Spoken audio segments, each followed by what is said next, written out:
Now, the Scottish Government has pledged £50,000 to help increase the number of men working in childcare.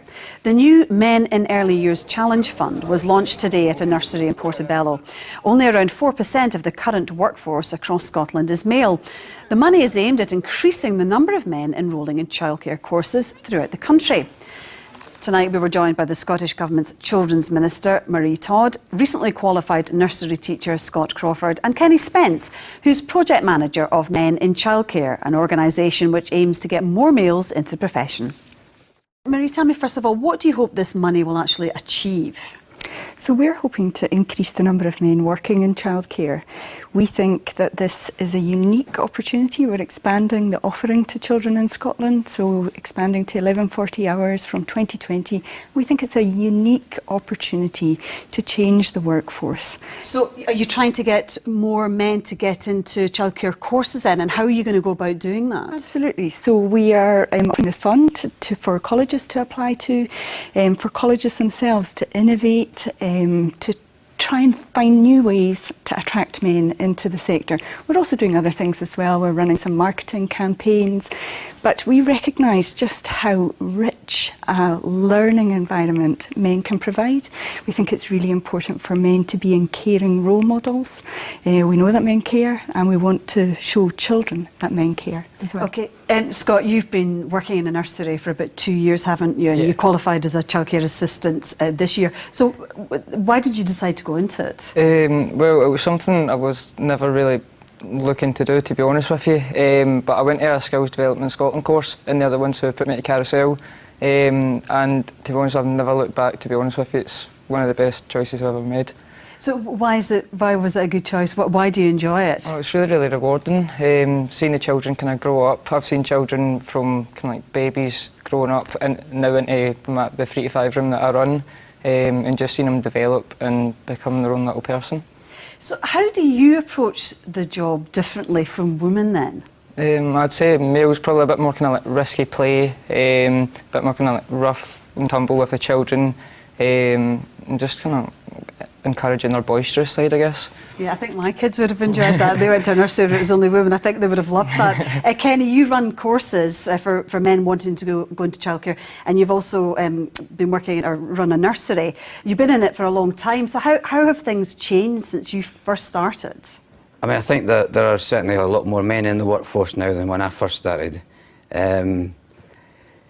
Attitudes towards getting more men in have become much more progressive, but the Norwegians have been doing this kind of thing for a long time. We've been doing it in Scotland for the last 18 years, trying to get more men in, and it's been really successful. Scotland's one of the countries that have got the highest number of men in the world. We've got 4%, England's only got 2%. Well, why have we only got 4%, do you think? I think we've only got 4% because there's still a perception. There's only 8% in primary teaching, so a lot of people say it's about salaries and things. Primary teaching is quite a well-paid profession, but there's still only 8% there. I think we've thought that women doing science, technology and maths has been really important, and we've put lots of money behind that. And we've got a lot of women teaching science and technology and maths now, and we know that that's what gets more women in. And I think if we do the same thing with getting men working in early years, then that's what the key is. Okay, 4% at the moment, so what are you aiming for then? What percentage? So I wouldn't like to put a number on it, but you know, it's quite a low bar to be starting from. I think we can, and it hasn't changed, it's been relatively static. Come on, let's put a number on it. Are we aiming for 50%? I mean, what's the aim? So I went to a nursery this morning in Portobello, Highland Fling Nursery, 30%, over 30% of the workforce was men. That would be fantastic. I'd really like to see this shift for all of the reasons that Kenny mentions.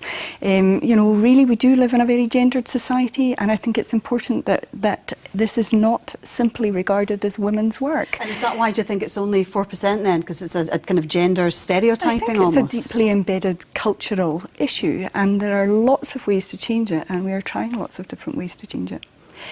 Scott, what do your friends, what do your mates think about the job that you're doing? Because as we say, it's not many guys do it. To be honest, my group of friends, it's not a particularly positive view on it. Well, what do they say?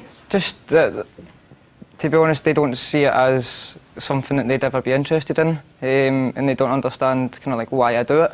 But again, when you're looking at 18, 19-year-old boys, it's not something that springs to mind to work in a nursery.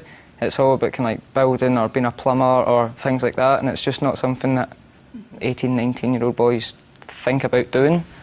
And that's something we have to try and get past, isn't it, Kenny? I think Scott's an unusual person because most of our guys have been career changers. So men don't naturally come to it straight from school. Men mature much more slowly than women, so therefore they take longer to make career choices. I can say that because I'm a bloke. So what they've been, you know, an engineer or whatever, and then they thought they want a changing career. So why did they then decide on childcare then? I think because of the way that we advertise. We put adverts in the paper saying children need men to.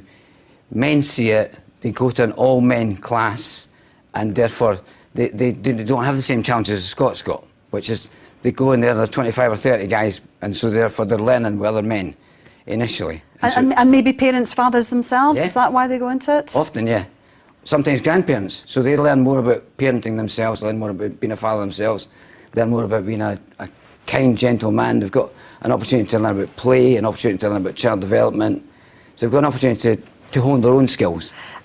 And I suppose in many situations you provide a male role model that may not be in some kids' lives, Scott. I look after quite a lot of children or I have in the past, that say that their dad is no longer on the scene, or I looked after a few children whose dads have been in the armed forces, who are away for months at a time, so they've still got a consistent male role model in their life.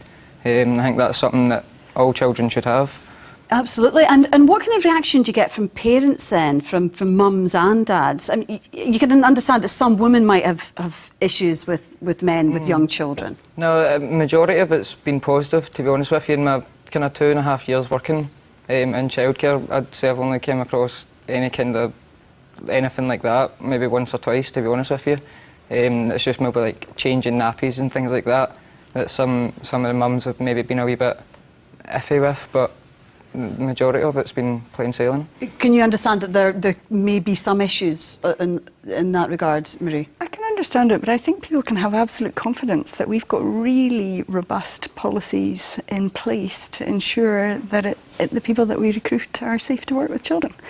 You know, between registration and with the IIIC and also, you know, child protection procedures, you know, people can have absolute confidence in the systems in place. And we're recruiting well, you know, Scott's a great example. Absolutely. And Kenny, from the nurseries that you see that have got men in it, is there a different atmosphere? Is it a better atmosphere almost? Well, it's certainly a different atmosphere. I mean, men and women are different. They bring different things. They bring different types of humour. They bring different kinds of things with the children. And so I think that that's a reflection back. One of my colleagues said that there seems to be more humour, a lot more banter when the guys are around. Are you implying that men are funnier than women? I want none of that. No, it's a different kind of banter. Well, there's 6 guys in the place where I work at the moment. So, you know, it's a very nice balanced atmosphere. And we're not better or anything, we're just different. And I like that. I like the fact that we've got different qualities that we bring. And that's what I think is the important bit for children, is that they get to see that very early on in their life. Because if you're not seeing men as a little boy, what kind of man are you going to grow up to be? Yeah. Okay, last word to you, Marie. I just couldn't agree more. So the entire focus of this expansion is about quality. It's about improving the quality of early learning and childcare. And to improve the quality, we need to improve the diversity. So we need men there with their different approach. We need different people with different languages to provide a rich learning environment for the children of Scotland.